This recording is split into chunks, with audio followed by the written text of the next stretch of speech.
सोचने से कहां मिलते हैं तमन्नाओं के शहर, सोचने से कहां मिलते हैं तमन्नाओं के शहर, चलना भी पड़ता है मंजिलों को पाने के लिए। नमस्कार साथियों, मैं आपका अमित सामंत आप सभी का हार्दिक स्वागत करता हूं हमारे YouTube चैनल पर जिसका नाम है उत्तराखंड वाला। साथियों, जैसा कि कल मैंने आपको बताया था कि आज से हमारे चैनल पर हिंदी की एक नई सीरीज स्टार्ट होने जा रही है, जहां आपको उत्तराखंड सरकार के अंदर या फिर भारत सरकार के अंदर जितनी भी गवर्नमेंट जॉब्स हैं जहां पर आपका हिंदी सिलेबस का हिस्सा है उसके लिए हिंदी की तैयारी कराई जाएगी। ठीक है। अब जैसे उत्तराखंड में फॉरेस्ट गार्ड है, वीडियो वीपीडीओ है, पटवारी लेखपाल है, उत्तराखंड पुलिस है, उत्तराखंड एसआई है, बंदी रक्षक है, कनिष्ठ सहायक है। इसके अलावा कल आपका एसएससी जीडी का नोटिफिकेशन भी आ गया है। ठीक है। तो जितने भी एग्जाम है जहां पे आपका हिंदी पूछी जाती है, ठीक है, किसी भी एग्जाम के लिए हिंदी जो पूछी जाती है वो हम इन क्लासेस से क्या करेंगे, आपका कवर करेंगे। ठीक है। तो इससे पहले एक जानकारी और आपको देना चाहेंगे कि कल आप लोगों का एक वीडियो आई थी जो आपके सिलेबस पे बेस्ड थी, यानी कि सिलेबस क्या रहेगा, कितने नंबर का कहां से आता है यूकेपीएससी में, जो सिलेबस का पार्ट है। इसके अलावा बुक्स आप कौन कौन सी प्रिफर कर सकते हैं, और हमारा जो यूट्यूब चैनल है इसकी आगे के लिए क्या प्लानिंग है, मतलब क्लासेस का शेड्यूल या टाइमिंग वगैरह क्या रहेगा, वो कल वीडियो आई थी। ठीक है। तो अगर आप लोगों ने वो वीडियो नहीं देखी है तो पहले जाकर उस वीडियो को देखिए, उसका जो लिंक है हम आपके डिस्क्रिप्शन बॉक्स में डाल देंगे, आप लोग उसको वहां से देख सकते हैं। तो चलिए साथियों शुरू करते हैं। हमारा हिंदी का जो पहला चैप्टर है वो है हिंदी का विकास। ठीक है। तो आप लोग अपनी कॉपी के बीच में डालिएगा हिंदी का विकास, हिंदी का पहला चैप्टर। ठीक है। अच्छा, अब हिंदी को समझने से पहले हमको यह जानना पड़ेगा कि हिंदी निकली कहां से, मतलब हिंदी आई कहां से। जब एक टाइम पे अगर हम देखते हैं कि सिंधु घाटी सभ्यता के बाद अगर हम थोड़ा आगे बढ़ते हैं भारतीय इतिहास में, तो उसका हम देखते हैं वैदिक काल। और वैदिक काल में एक भाषा, जब आर्याज आए आपका मध्य एशिया से, आर्यस जब आए सेंट्रल एशिया से, तो उन्होंने एक भाषा भारत में विकसित की जिसको क्या बोला गया, संस्कृत। तो जितनी भी भाषाएं हैं भारत में, या फिर हम देखें कि हाँ अधिकांश भाषाएं जो भी भारत की हैं, उन सभी की जो आदि जननी रही है, यानी कि उन सब की हम कहेंगे कि जो जननी रही है या जो माता जो भाषा रही है वो संस्कृत रही है। यानी कि इंडिया की लगभग सारी ही भाषाएं किससे निकली है, आपका संस्कृत से निकली है। ठीक है। तो आप लोग पहला पॉइंट बना के लिखिएगा। फर्स्ट पॉइंट लिखिए, लिखना, अनेक भाषाओं की भांति, अनेक भाषाओं की भांति, अनेक भाषाओं की भांति हिंदी की जननी भी, हिंदी की जननी भी संस्कृत रही है, हिंदी की जननी भी संस्कृत रही है। अनेक भाषाओं की भांति हिंदी की जननी भी संस्कृत रही है, यानी कि हिंदी का जन्म भी आपका किससे हुआ है, संस्कृत से। ठीक है। तो इतना तो हमको पता चल गया, एग्जाम में प्रश्न बना कि निम्न में से हिंदी का जन्म किस भाषा से हुआ है, तो किससे हुआ, आपका संस्कृत से हुआ है। ठीक है। अच्छा, उसके बाद आप लोगों ने इसके नीचे आना अगला पॉइंट बना के लिखिए, भाषा और डैश कीजिए। भाषा क्या होती है, भाषा लिखिए और डैश कीजिए। डैश करके इसके आगे लिखिएगा, भाषा में लिखिएगा, लिखिए, भाषा विचारों का आदान प्रदान करने का एक माध्यम है। भाषा विचारों का आदान प्रदान करने का एक माध्यम है, आदान प्रदान करने का एक माध्यम है, माध्यम है। भाषा विचारों का आदान प्रदान करने का एक माध्यम है, तथा यह लिखित व मौखिक दोनों हो सकती है, तथा यह लिखित या मौखिक दोनों हो सकती है। अब दोनों कैसे हो सकती है, जैसे मैं आपसे बोल रहा हूं, ठीक है, हम लोग किसी न किसी भाषा में वार्तालाप कर रहे हैं, तो मैं आपसे हिंदी में अगर बोल रहा हूं तो ये भाषा है, मैंने बोला, आप लोगों ने सुना, यानी कि यहां पे जो भाषा का जो माध्यम हो गया वो आपका कैसा हो गया, मौखिक। ठीक है। और जब मैं लिखता हूं बोर्ड पे तो वो कैसा आपका लिखित। यानी कि भाषा क्या है, हम आपके विचार और मेरे विचार, यानी कि हम सबके विचार आपस में एक दूसरे से कनेक्ट करने के लिए, यानी कि हमारे विचारों का आदान प्रदान करने का एक माध्यम है भाषा, जो आपका मौखिक और लिखित दोनों हो सकती है। अब हमने अगर भाषा समझ लिया कि भाषा क्या है, विचार आदान प्रदान करने के लिए भाषा का प्रयोग किया जाता है, तो वहीं से एक और शब्द आता है लिपि। एक और शब्द आता है आपका क्या, लिपि। तो अगर लिपि की बात करें तो जब हमको भाषा को, यानी कि मौखिक भाषा को जब पन्नों पे उतारना पड़ा, यानी कि मौखिक भाषा को जब हमको लिखने की आवश्यकता पड़ी, तो उसको लिखने का जो तरीका था वो लिपि कहलाया। अर्थात लिपि बस इतनी है कि अगर हमने किसी भाषा को लेखन शैली का रूप देना है, यानी कि भाषा को अगर क्या करना है, आपका लिखना है, तो उसके लिए जो शैली प्रयोग की जाएगी उसको क्या कहा जाएगा, लिपि। तो अब अगला पॉइंट लिखिए, लिपि और डैश कीजिएगा। लिपि लिखिए और डैश कीजिए। डैश करके इसके आगे लिखिएगा, लिखिए, प्रत्येक भाषा को लिखित रूप देने के लिए, प्रत्येक भाषा को लिखित रूप देने के लिए जिस माध्यम की आवश्यकता पड़ती है, प्रत्येक भाषा को लिखित रूप देने के लिए जिस माध्यम की आवश्यकता पड़ती है, जिस माध्यम की आवश्यकता पड़ती है उसे लिपि कहा जाता है, उसे लिपि कहा जाता है। तो इसका मतलब क्या है कि अगर मैं, जैसे मैंने बोला आप सभी लोग अपना काम कीजिए, ये मैंने बोला, यानी कि मौखिक है। अगर मैं लिखूंगा तो मैंने लिखा आप सभी लोग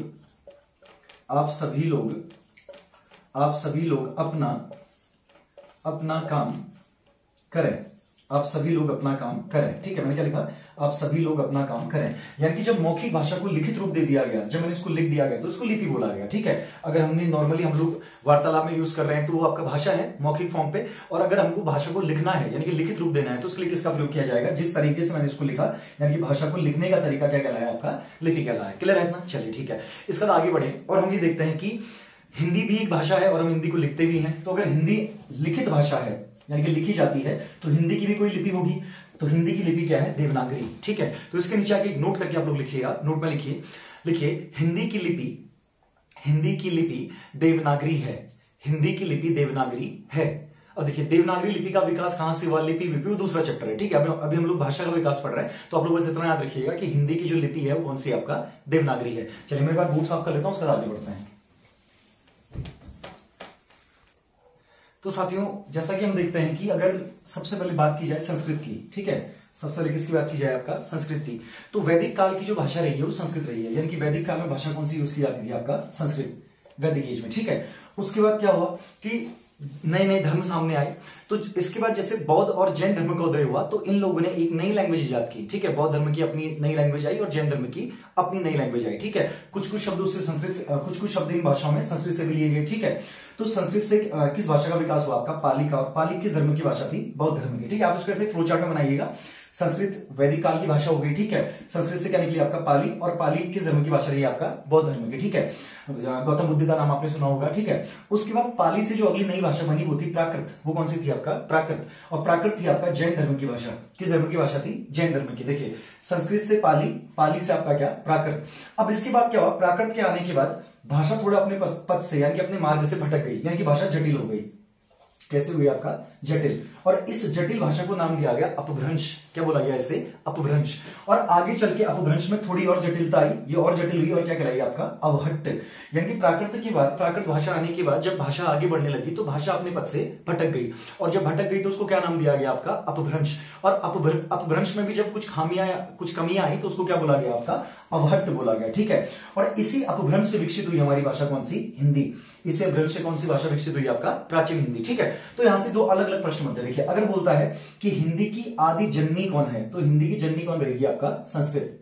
कौन रहेगी? संस्कृत। ठीक है, और लेकिन अगर ये बोलता है कि हिंदी का विकास किससे हुआ है, तो किससे हुआ? आपका अपभ्रंश से। किससे हुआ विकास? किससे हुआ? आपका अपभ्रंश से। ठीक है, तो ये दोनों चीज आप लोगों ने याद रखना। आपको इसको ऐसे फ्लो चार्ट से बनाइए। संस्कृत से क्या? आपका संस्कृत वैदिक काल की भाषा, पाली आपका बौद्ध धर्म की भाषा, प्राकृत आपका जैन धर्म की भाषा, अपभ्रंश आपका क्या भाषा? उसको भी लिखा देंगे, ऐसे लिखिएगा। प्राकृत के नीचे लिखिएगा अपभ्रंश, और अपभ्रंश से साइड में निकाल के लिखिएगा अवहट्ट। अवहट्ट लिखिए, और अपभ्रंश के नीचे लिखिएगा क्या? हिंदी। इतना लिखने के बाद आप लोगों ने नोट लिखना है। ठीक है, इतना लिखिए, उसके बाद नोट पे चले। नोट के अंदर पहला पॉइंट लिखिए हिंदी का जन्म संस्कृत से हुआ है। हिंदी का जन्म संस्कृत से हुआ है, संस्कृत से हुआ है, परंतु हिंदी का विकास अपभ्रंश से हुआ है। परंतु हिंदी का विकास अपभ्रंश से हुआ है। ये दो अलग अलग प्रश्न है। ठीक है, अगर हिंदी का जन्म बोलता है तो हिंदी जन्मी कहां से? आपका संस्कृत से, क्योंकि हिंदी की जननी संस्कृत है। भारत में लगभग सभी भाषाओं की जननी कौन सी है? संस्कृत है। ठीक है, लेकिन अगर हिंदी का विकास किससे हुआ बोलता है तो अपभ्रंश से हुआ है। किससे हुआ? आपका अपभ्रंश से हुआ है। ठीक है, इतना क्लियर है? चलिए, इसके बाद आप लोगों ने नोट के अंदर एक और पॉइंट लिखना है। नोट के अंदर एक और पॉइंट लिखिएगा। लिखना हिंदी शब्द, लिखिए हिंदी शब्द फारसी भाषा से आया है। हिंदी शब्द फारसी भाषा से आया है। हिंदी शब्द फारसी भाषा से आया है। देखिए ये विगत एग्जाम में पूछा गया है कि हिंदी किस भाषा का शब्द है, तो हिंदी आपका किस भाषा का शब्द हो गया? फारसी भाषा का। ठीक है, इसको भी नोट में लिखिएगा। चलिए इसके बाद आगे बढ़े। तो साथियों इसके बाद एक चीज और देख लेते हैं। ठीक है, एक पॉइंट छूट गया था, इसको नोट के अंदर आप लोग लिख लीजिएगा। ठीक है, कि जो हिंदी नाम है ये सिंधु नदी से आया है। कहां से आया है? सिंधु नदी से। एक्चुअली क्या हुआ कि जो ईरानी लोग थे, यानी जो पर्शियन लोग थे, वो लोग सिंधु नदी को इंडस बोला करते थे। क्या बोलते थे? आपका इंडस। ठीक है, सिंधु को क्या नाम दिया? इंडस नाम दिया, और इंडस से ही आपका क्या निकला? इंडिया निकला। ठीक है, अच्छा, तो यहीं से जो सिंधु नदी थी यही साउथ ईस्ट में बदल गया आपका होम है। ठीक है, क्योंकि पर्शियन लैंग्वेज में सौ को हौ माना जाता है, ठीक है। इसलिए सिंधु क्या बन गया आपका, सिंधु से हिंदू बना, यानी कि सिंधी से हिंदी बन गया, ठीक है। तो वो बोलता है कि हिंदी शब्द किस भाषा का है, तो पारसी या फारसी भाषा का है, ठीक है। लेकिन ये किसके नाम पर रखा गया है, तो सिंधु नदी के नाम पर। तो आप लोग नोट में एक और पॉइंट लिख लीजिएगा, लिखना हिंदी का नामकरण सिंधु नदी के नाम पर हुआ है। हिंदी का नामकरण सिंधु नदी के नाम पर हुआ है, सिंधु नदी के नाम पर हुआ है। और ब्रैकेट में लिखिएगा ईरानियों के द्वारा, किसके द्वारा, ब्रैकेट में लिखिएगा ईरानियों के द्वारा।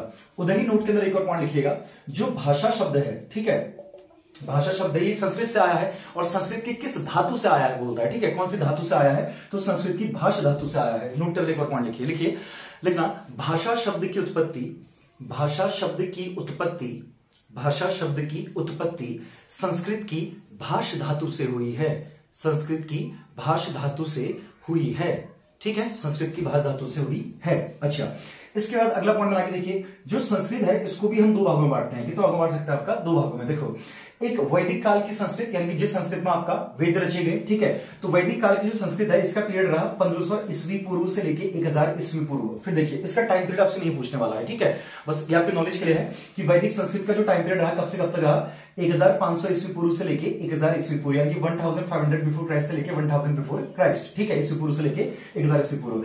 और दूसरा जो इसका हिस्सा था लौकिक संस्कृत, इसका टाइम पीरियड रहा 1000 ईस्वी पूर्व से 500 ईस्वी पूर्व, ठीक है। मतलब जब संस्कृत थोड़ा सा इजी होगी लोगों के लिए समझना, ठीक है, तो उसको क्या बोला गया, आपका लौकिक संस्कृत बोला गया। और जिस संस्कृत में आपका वेद रचे गए उसको क्या बोला गया, आपका वैदिक संस्कृत बोला गया, ठीक है। तो लौकिक संस्कृत का समय रहा आपका 1000 ईस्वी पूर्व से लेके 500 ईस्वी पूर्व, 1000 ईस्वी पूर्व से लेके 500 ईस्वी पूर्व तक, ठीक है। चलिए आगे बढ़ते हैं। तो साथियों अगर बाकी जो भाषाएं हैं, संस्कृत से जो भाषाएं निकली, इनका अगर समयकाल देखा जाए, इनका अगर टाइम पीरियड देखा जाए तो वो कुछ ऐसा दिखता है, ठीक है। जो पाली भाषा है इसका समयकाल रहा है 500 ईस्वी पूर्व से लेकर प्रथम ईस्वी तक, 500 ईस्वी पूर्व से लेकर प्रथम ईस्वी तक। दूसरा जो प्राकृत भाषा है इसका समयकाल रहा है 1 ईस्वी से लेकर 500 ईस्वी तक, 1 ईस्वी से लेकर 500 ईस्वी तक।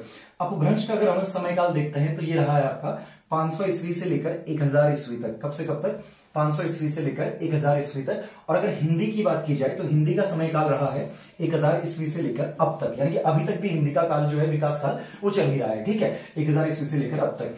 लेकिन एक बार ये प्रश्न बना उत्तर प्रदेश के किसी एग्जाम में कि हिंदी का मानक समय क्या रहा है, और उसका जो सही आंसर था वो ये माना गया, यानी कि 1100 से लेकर अब तक का, ठीक है। तो अब इन सबको लिखिएगा, ठीक है, पाली का इतना, प्राकृत का इतना, वैसे एग्जाम में पूछे नहीं जाएंगे, ठीक है, ये इतने इंपॉर्टेंट नहीं एग्जाम के लिए। हाँ, हिंदी का जो मानक समय उसको याद रखिएगा, इन सबको लिख लीजिए, उसका एक नोट लिखिएगा, और नोट में लिखिए हिंदी का मानक समय, नोट में लिखिएगा यहां तक लिखने के बाद, ठीक है, यहां तक लिखिए, ये चारों लिख लीजिएगा, उसका एक नोट लिखिए। नोट में लिखिएगा हिंदी का मानक समय, हिंदी का मानक समय यानी जो स्टैंडर्ड पीरियड है हिंदी का, हिंदी का मानक समय 1100 ईस्वी से 1100 ईस्वी से अब तक माना गया है, 1100 ईस्वी से अब तक माना गया है, ठीक है, 1100 ईस्वी से अब तक माना गया है। चलिए आगे बढ़े साथियों, वहीं आप लोग एक चीज और नोट कीजिएगा, एक नोट करके लिखिएगा, ठीक है, एक चीज नोट करके लिखिए कि अगर कभी एग्जाम में पूछता है कि अपभ्रंश का अपभ्रंश किसे कहते हैं, ठीक है, अपभ्रंश का, अच्छा पहले नोट में एक पॉइंट लिखिए, नोट में लिखिए अपभ्रंश का अर्थ है, नोट कर लिखिए अपभ्रंश का अर्थ है भाषा का अपने मार्ग से भटकाओ। अपभ्रंश का अर्थ है भाषा का अपने मार्ग से भटकाओ, ठीक है, यानी कि भाषा का अपने मार्ग से भटक जाना ही क्या कहलाता है, आपका अपभ्रंश कहलाता है, ठीक है। उसी के बाद नोट के अंदर एक और पॉइंट लिखिएगा, नोट में लिखिए, लिखिए अपभ्रंश का अपभ्रंश, अपभ्रंश का अपभ्रंश, अपभ्रंश का अपभ्रंश या परवर्ती अपभ्रंश, या परवर्ती अपभ्रंश, अपभ्रंश, अपभ्रंश का अपभ्रंश या परवर्ती अपभ्रंश, परवर्ती अपभ्रंश किसे कहा जाता है, किसे कहा जाता है, अपभ्रंश का अपभ्रंश या परवर्ती अपभ्रंश किसे कहा जाता है। अब सुनिएगा एक बार, देखिए अपभ्रंश का अर्थ क्या होता है, भटकना यानी कि भटकाव, ठीक है। तो अपभ्रंश में भी अपभ्रंश यानी कि भटकाव में भी आपका क्या, भटकाव यानी कि भाषा का भटकना अपभ्रंश हो गया, और भाषा का भटकना उसके बाद फिर से भटक जाना यानी कि ये क्या कहलाता है। अर्थात इसका मतलब क्या है कि अपभ्रंश का अपभ्रंश या परवर्ती अपभ्रंश, आने वाला अपभ्रंश किसे कहा जाता है, लिखे डैश करके अवहट्ट, इसको लिखे डैश करके अवहट्ट, यानी कि अवहट्ट को अपभ्रंश का अपभ्रंश कहते हैं या फिर आपका परवर्ती अपभ्रंश कहा जाता है, ठीक है। अच्छा, इसका अगला पॉइंट लिखिएगा, नेक्स्ट पॉइंट लिखिए, लिखना भारत में 4 भाषा परिवार पाए जाते हैं। अच्छा पहले भाषा परिवार समझिए, देखिए क्या होता है, हर किसी लैंग्वेज में या 2, 3, 4, 5 लैंग्वेज में कई सारी ऐसी लैंग्वेज होती है जिनमें कुछ सिमिलरिटीज होती है, यानी कि कुछ क्या होती है आपका समानता, और जिन भाषाओं में समानता पाई जाती है उनको एक ही परिवार में रखा जाता है और इस परिवार को भाषा परिवार कहा जाता है। अर्थात कुछ भाषाओं में क्या होती है आपका समानता पाई जाती है, ठीक है, और समान भाषाओं को एक ही परिवार यानी कि एक ही ग्रुप के अंदर रखा जाता है और इसी को क्या बोला जाता है आपका भाषा परिवार। तो अगर हम भारत के अंदर देखें तो भारत में कुल कितने आपके 4 भाषा परिवार है। लिखिए, इससे बाहर आके मतलब नोट से बाहर आके पॉइंट बना के लिखिएगा। लिखिए, भारत में कुल 4 भाषा परिवार हैं। भारत में कुल 4 भाषा परिवार हैं और डैश कीजिए। भारत में कुल 4 भाषा परिवार हैं और डैश कीजिए। डैश करके इसके नीचे आके पहला लिखिएगा भारोपीय, पहला लिखिएगा भारोपीय ऑब्लिक भारतीय आर्य भाषा परिवार। भारोपीय यानी कि भारत और यूरोप, भारोपीय ऑब्लिक भारतीय आर्य भाषा परिवार, भारतीय आर्य भाषा परिवार पहला, ठीक है। दूसरा लिखिएगा द्रविड़ भाषा परिवार, द्रविड़ भाषा परिवार। दूसरा लिखिएगा द्रविड़ भाषा परिवार और द्रविड़ भाषा परिवार के आगे डैश करके लिखिएगा। इसके आगे लिखिए भारत का प्राचीनतम भाषा परिवार, इसके आगे लिखिए डैश करके भारत का प्राचीनतम भाषा परिवार। द्रविड़ भाषा परिवार के आगे लिखिए डैश करके भारत का प्राचीनतम भाषा परिवार। और वो दूसरा पॉइंट इसी के नीचे बना के लिखिए। लिखिए दक्षिण भारत की अधिकांश भाषाएं, दक्षिण भारत की अधिकांश भाषाएं इसी भाषा परिवार से संबंधित हैं, इसी भाषा परिवार से संबंधित हैं। और देखिए ये इंपॉर्टेंट भी रहेगा। अभी हम बताएंगे कि हिंदी किस भाषा परिवार से आती है। अभी के लिए याद रखिएगा भारत के अंदर 4 भाषा परिवार पाए जाते हैं। पहला भारोपीय भारतीय आर्य, दूसरा कौन सा द्रविड़। और द्रविड़ की खास बात यह है कि ये भारत का सबसे प्राचीनतम भाषा परिवार है और दक्षिण भारत में जितनी भी भाषाएं बोली जाती हैं, अधिकांश जो भाषाएं बोली जाती हैं वो किस भाषा परिवार से, आपका द्रविड़ भाषा परिवार से, ठीक है। तीसरा लिखिएगा ऑस्ट्रिक भाषा परिवार, तीसरा लिखिएगा ऑस्ट्रिक भाषा परिवार, ऑस्ट्रिक भाषा परिवार। और ऑस्ट्रिक भाषा परिवार के आगे लिखिए डैश करके, इसके आगे लिखिएगा डैश करके जनजातीय भाषाएं यानी कि जो ट्राइबल लैंग्वेजेस हैं, जनजातीय भाषाएं, जनजातीय भाषाएं ये किसके अंदर आती है, आपका ऑस्ट्रिक भाषा परिवार के अंदर, ठीक है। जनजातीय भाषाएं किसके अंदर आ गई, ऑस्ट्रिक भाषा परिवार के अंदर, ठीक है। और चौथा और लास्ट लिखिएगा चीनी तिब्बती भाषा परिवार, चौथा और लास्ट लिखिएगा चीनी तिब्बती भाषा परिवार, चीनी तिब्बती भाषा परिवार, ठीक है। तो इंडिया के अंदर यानी भारत में 4 भाषाओं के परिवार हैं, भारोपीय भारतीय आर्य, दूसरा आपका द्रविड़ ये प्राचीनतम है और दक्षिण भारत की सही भाषा आपको किसके अंदर आती है, द्रविड़ के अंदर। तीसरा ऑस्ट्रिक है यानी कि भारत में जो जनजातीय भाषाएं बोली जाती हैं किस भाषा परिवार देखी जाती है, आपका ऑस्ट्रिक के अंदर। और चौथा आपका चीनी तिब्बती भाषा परिवार। इसका एक लाइन ड्रॉप कीजिए और आप लोग साइड में हिंट डालिए भारोपीय भाषा परिवार की प्रमुख भाषाएं, भारोपीय भाषा परिवार की प्रमुख भाषाएं। तो साथियों आपने हिंट डालना है क्या, भारोपीय परिवार की प्रमुख भाषाएं, ठीक है। तो यहाँ पे आपके सामने कुछ भाषाएं लिखी है, जैसे मैंने क्या लिख रहा है, हिंदी लिखा है, ठीक है। इसके अलावा आपका क्या है संस्कृत, आप ये सबको लिख लीजिए, कॉमा कॉमा करके लिख लीजिए। अगला है ग्रीक है आपका क्या, यूनानी, फिर आपका क्या ईरानी, फिर आपका जर्मन, फिर है अंग्रेजी है, उर्दू है, ठीक है, फ्रेंच है। इसके अलावा आपका क्या है फारसी है, असमिया है, सिंधी है, पंजाबी है, कश्मीरी है, गुजराती है, मराठी, ओडिसी और बांग्ला। देखिए भारोपीय परिवार की भाषाएं लिखनी क्यों, देखिए क्योंकि हिंदी खुद भारोपीय परिवार से आती है। बाकी द्रविड़ की आपसे नहीं पूछी जाएगी, नहीं आपसे ऑस्ट्रिक पूछी जाएगी, नहीं आपसे चीनी तिब्बती पूछी जाएगी। लेकिन हिंदी के साथ साथ कुछ ऐसी भाषाएं हैं जो आपको कंफ्यूज करने के लिए दे देगा, बोलेगा इनमें से कौन सा एक भारोपीय परिवार की भाषा नहीं है। देखिए अब यहां से आप उन्हें टिक करने जो इंपॉर्टेंट वाले, ठीक है। एक आप हिंदी को टिक कीजिए, ये इंपॉर्टेंट रहेगा। दूसरा संस्कृत को टिक कीजिए, ये भी इंपॉर्टेंट है। ग्रीक या यूनानी को टिक कीजिए, इंपॉर्टेंट है। उसके बाद ईरानी को टिक करना, इंपॉर्टेंट। अगला अंग्रेजी को टिक कीजिए, इंपॉर्टेंट। उर्दू को टिक कीजिएगा, फ्रेंच को टिक कीजिएगा, फारसी को टिक कीजिए। आप सुनिए असमिया, सिंधी, पंजाबी, गुजराती, मराठी, ओडिसी, ठीक है।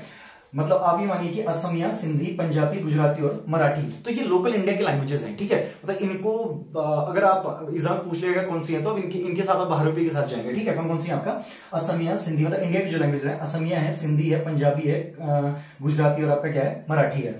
अच्छा, तो इनको नहीं भी अगर देखेंगे तो चल जाएगा, ठीक है। इसके अलावा कश्मीरी को टिक कीजिए। देखो आपको लगेगा ये क्या पता ऊपर जम्मू कश्मीर में बोली जाती है तो वहां मुस्लिम बहुल इलाका है, तो क्या पता भारोपीय हो ना हो, हिंदी से दूर टाइप की लगेगी, तो इसको टिक कीजिएगा, कश्मीर को टिक कर लीजिए, ठीक है। इसके अलावा ओडिसी में आपको लगेगा साउथ इंडिया में बोली जाती है, ठीक है। ओडिशा आपका दक्षिण भारत में पड़ता है, तो आपको लगेगा क्या पता द्रविड़ भाषा परिवार से हो, तो वहां कंफ्यूज ना हो, इसलिए ओडिसी को टिक कीजिएगा, ठीक है। तो आपने जो ज्यादा इंपॉर्टेंट क्या क्या याद रखनी है, हिंदी याद रखनी है, ठीक है, ये इंपॉर्टेंट रहेगी। संस्कृत भी इंपॉर्टेंट है, ठीक है। ग्रीक या यूनानी इंपॉर्टेंट रहेगी। इसके अलावा ईरानी इंपॉर्टेंट है। उसके अलावा आपका अंग्रेजी इंपॉर्टेंट है, उर्दू इंपॉर्टेंट है, फ्रेंच इंपॉर्टेंट है, फारसी इंपॉर्टेंट है, और इसके अलावा आपका क्या एक आप देख लीजिएगा ओडिसी। तो ये 7-8 लैंग्वेजेस, ये सबके सब आपकी कहां से आती हैं, भारोपीय भाषा परिवार से आती है, ये सारी की सारी, ठीक है। चलिए अब इसके नीचे आके इतना सब लिखने के बाद टिक वगैरह जो आपने कर लिया हो, जो इंपॉर्टेंट है टिक कर लीजिएगा, ठीक है। उसका एक नोट लिखिएगा। चलिए मैं इसको साफ कर लेता हूं, आप एक नोट लिखिए। तो साथियों उसके बाद अगर हम देखें कि फैक्ट के अंदर आप लोगों ने 3-4 पॉइंट लिखने हैं, ठीक है। पहला पॉइंट तो ये कि अपभ्रंश के प्रथम कवि कौन माने जाते हैं, देखिए नोट पे लिखिएगा या फैक्ट के अंदर लिखिए अपभ्रंश के प्रथम कवि कौन माने जाते हैं, और डैश करके इसका आंसर लिखिए स्वयंभू, यानी कि अपभ्रंश के पहले कवि कौन माने जाते हैं आपका स्वयंभू, ठीक है। अच्छा, अब स्वयंभू की 2 रचनाएं भी हैं जो फेमस हैं, ठीक है। एक आपका पौंग चरिव है और दूसरा आपका राम काव्य है। तो इसी फैक्ट के अंदर अगला पॉइंट लिखिए, लिखिएगा स्वयंभू की प्रमुख रचनाएं, स्वयंभू की प्रमुख रचनाएं डैश करके लिखिए। एक लिखिए आपका पौंग चरिव लिखिए और दूसरा लिखिए आपका राम काव्य, पौंग चरिव और दूसरा क्या लिखिए राम काव्य, ठीक है। अच्छा, अगला पॉइंट लिखिए इसी के अंदर फैक्ट के अंदर लिखना अवहट्ट के शुरुआती रचनाकार। अगला पॉइंट लिखिए अवहट्ट के शुरुआती रचनाकार, अवहट्ट के शुरुआती रचनाकार डैश करके पहला लिखिए विद्यापति, पहले लिखिए कौन विद्यापति, और कॉमा करके दूसरा लिखिएगा दामोदर पंडित, विद्यापति कॉमा दामोदर पंडित, और विद्यापति को टिक कीजिए, थोड़ा इंपॉर्टेंट रहेगा, ठीक है। विद्यापति को टिक कीजिएगा, अवहट्ट के शुरुआती रचनाकार विद्यापति कौमा दामोदर पंडित। अब विद्यापति की भी 2 रचनाएं हैं जो बहुत प्रसिद्ध हैं, ठीक है। विद्यापति की भी क्या है 2 रचनाएं हैं जो बहुत प्रसिद्ध हैं। तो इसके नीचे अगला पॉइंट लिखिए विद्यापति की रचनाएं और डैश कीजिए, इसके नीचे आगे लिखिए विद्यापति की रचनाएं और डैश कीजिएगा। डैश करके इसके आगे लिखिए पहला लिखिए कीर्तिलता, पहली रचना लिखिए कीर्तिलता और दूसरी लिखिए कीर्ति पताका, दूसरी लिखिए कीर्ति पताका।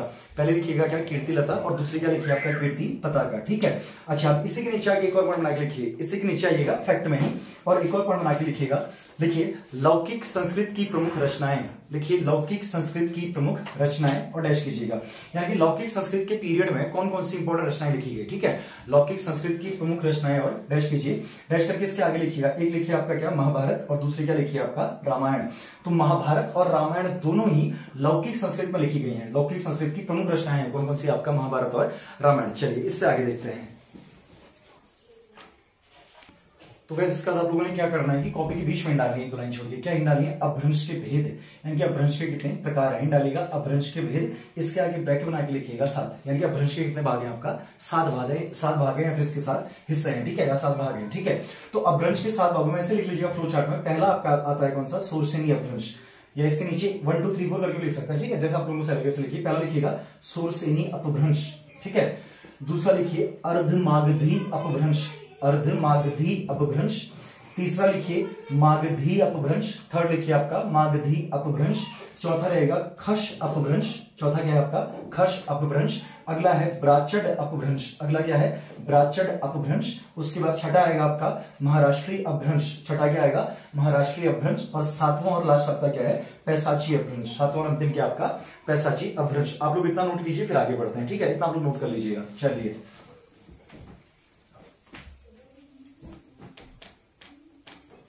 इसका आप लोगों ने क्या करना है कि अपनी कॉपी की 1 लाइन छोड़कर अपनी कॉपी के बीच में डाली है हिंदी की उपभाषाएं तथा बोलियां, हिंदी की उपभाषाएं तथा बोलियां, ठीक है। अच्छा देखिए उपभाषा और बोली क्या है पहले इसको समझ लेते हैं, ठीक है। अब वैसे ये पूछेगा नहीं बोली क्या होती है उपभाषा क्या होती है। देखिए जब कोई लोकल एरिया में यानी कि हमारे आसपास, जैसे हम लोग कुछ लोग कुमाऊनी बोल रहे हैं, कुछ लोग गढ़वाली बोल रहे हैं, इधर आप जौनसारी जनजाति में देखेंगे वो लोग आपका जौनसारी बोल रहे हैं, ठीक है। तो एक छोटे से एरिया में जो चीज मतलब जो भाषा बोली जाती है उसको आप क्या बोलते हैं बोली, ठीक है। अच्छा बोली जब अपना दायरा थोड़ा सा क्या करती है आपका बढ़ाती है, क्या करती है थोड़ा सा बढ़ाती है, ठीक है। मान लो हमारे यहाँ कुमाऊनी बोलते हैं, गढ़वाल में गढ़वाली बोलते हैं, जब इनका एरिया बढ़ गया, ठीक है, इनका एरिया बढ़ गया क्या कहलाई आपका उत्तराखंडी बोली गई, वो कहेंगे ना इसको उत्तराखंडी बोली मतलब बोली कहेंगे, ठीक है। यानी कि जब बोली का एरिया थोड़ा सा क्या हो जाता है आपका बढ़ जाता है तो उसको क्या बोला जाता है उपभाषा बोला जाता है, क्या बोला जाता है आपका उपभाषा बोला जाता है। और जब भी इसी भाषा में यानी कि इसी उपभाषा में जब साहित्य की रचना शुरू होती है या जब इसकी अपनी लिपि आती है तो इसको आपका क्या बोला जाता है भाषा बोला जाता है, ठीक है। तो अपनी कॉपी के बीच में डालना है हिंदी की उपभाषाएं तथा बोलियां, हिंदी की उपभाषाएं तथा बोलियां। चलिए पहला पॉइंट बना के लिखिए, देखिए हिंदी की 5 उपभाषाएं तथा 17 बोलियां हैं, हिंदी की 5 उपभाषाएं तथा 17 बोलियां हैं, हिंदी की 5 उपभाषाएं तथा 17 बोलियां हैं, 17 बोलियां हैं, ठीक है। अगला पॉइंट भारत में हिंदी भाषाई क्षेत्र या हिंदी भाषीय क्षेत्र, भारत में हिंदी भाषीय क्षेत्र या हिंदी भाषाई क्षेत्र एक ही बात है, ठीक है।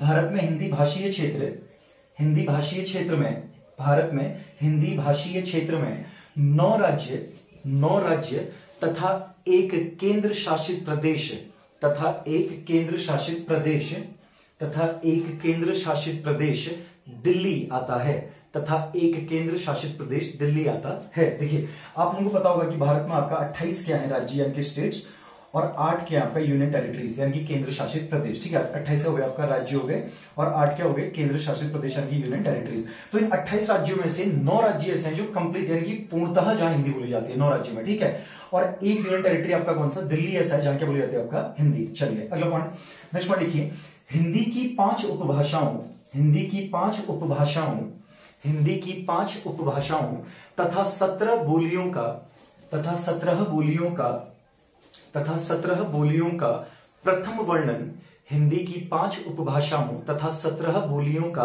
प्रथम वर्णन, प्रथम वर्णन, प्रथम वर्णन जॉर्ज ग्रियर्सन ने, जॉर्ज ग्रियर्सन ने, जॉर्ज ग्रियर्सन ने, जॉर्ज ग्रियर्सन ने अपनी पुस्तक, अपनी पुस्तक, अपनी पुस्तक मॉडर्न, अपनी पुस्तक modern vernacular, modern vernacular literature of Hindustan, अपनी पुस्तक modern vernacular literature of Hindustan में किया है, modern vernacular literature of Hindustan में किया है। यानी कि एग्जाम में पूछेगा कि हिंदी की 5 उपभाषाओं का और 17 बोलियों का पहला वर्णन कहां मिलता है या किसने किया है, तो किसने क्या बोलेगा, तो जॉर्ज ग्रियर्सन ने किया है। और किस पुस्तक में किया है, modern vernacular literature of Hindustan में किया है। चलिए आगे बढ़े इसके बाद,